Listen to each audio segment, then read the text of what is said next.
Welcome back to another video. Together, me and you will be taking a look at the FAQ on the WeUseCoins website. The first step you want to do is go to the WeUseCoins website and click FAQ.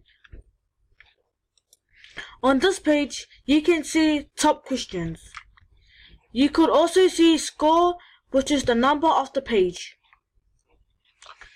You could also see last questions, where people write their questions and the WeUseCoins support can answer it.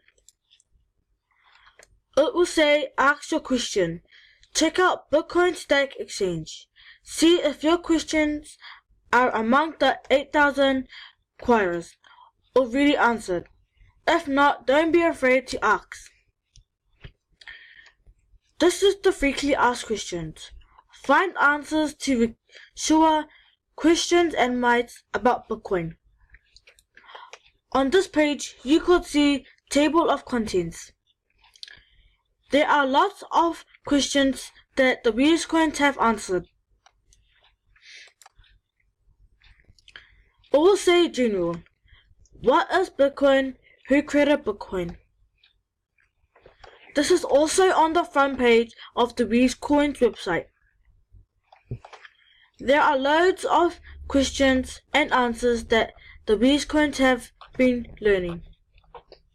There are also pictures and videos that you can watch in your spare time.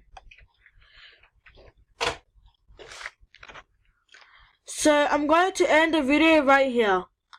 If you want to find more information, you can visit the WeUseCoins website. This website has over 150 stages. Thanks for watching, and I hope you learned the FAQ on the WeUseCoins website.